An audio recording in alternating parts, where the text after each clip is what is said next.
Okay, welcome back to the part 2 of this video. Remember, in part 1 we proved that these two functions are inverse. So in this part 2 I'm going to show you the second method at which you can prove that these two functions that they are inverse. So let's start with the first function, which is the f of x. So I have f of x to be equals to x squared minus 10x then plus 33. So what we have to do is, of course, we know that our f of x, we always represent it with y. So it will become easy for you. X squared minus 10x plus 33. So basically what we have to do is we have to switch between x and y, okay? Because we are looking for the inverse. So I'll now write x here instead of y equals, I'll now write y instead of x minus 10y plus 33, okay? So this is just like an inverse. So then let's simplify this. If we say let's factorize this, because this is a quadratic, if we say let's factorize this, we cannot get two numbers that will multiply, we get negative 10, then we'll add, then we get 33. It's not achievable. So basically what I advise is you can use completing the square or the quadratic formula.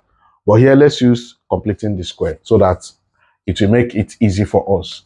So we now say x equals y squared minus 10y. And you remember, completing the square, we take the variable, we take the coefficient of the second variable and square it, then divide it by 2. So now say plus 10 divided by 2, we have negative, so negative 10 squared minus the same thing because you are completing it. So you now have negative 10 out of 2 squared, then plus your 33. So this is what they call completing the square.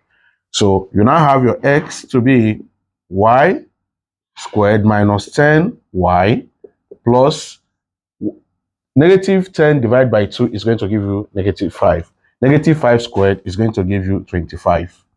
Then we have minus, this will also give you 25, then plus 33. Okay? So with this now, you can see this. This is a perfect square trinomial. Okay, what simply means is that we can factorize this easily now. So you have s equals, now you have y and y. So this is the easiest way to do it. Which two number where you multiply, you get 25, and when you add them, you get negative 10. So it's going to be definitely negative 5, negative 5. Because negative 5 minus 5 will give you negative 10. Negative 5 times 5 will give you plus 25. Now, when I say negative 25 plus 33 is going to give you 8. Now, this will give you plus 8. So, when I say your s equals y minus 5 squared, because there are 2, right? Then plus 8. So we can now take 8 to this side. We now have x minus 8 equals y minus 5 squared. Okay? So you can square root both sides so that this will cancel this.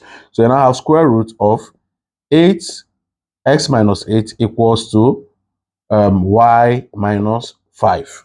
So from here, let me write it here. Then from here, you now have, can you see this? You have x minus 8 equals y minus 5. So you take negative 5 to the left hand side. So this will give you plus 5 equals y inverse. So this y inverse is our what? Is our g of x. And you can see it that our g of x is x minus 8 plus 5. And our y inverse is what? X minus 8 plus 5. So it shows that, so this we can easily write it as minus 8 plus 5 is the same thing as of the second function. So what it proves is that, yes, these two functions, they are inverse, okay? Even you can also solve this to get this as well, okay? But this video is going to be too long. I don't want it to be too long.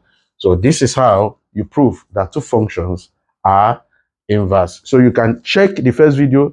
If it's okay for you, you go with it. If you want this is also okay for you. See you in my next video. Peace out.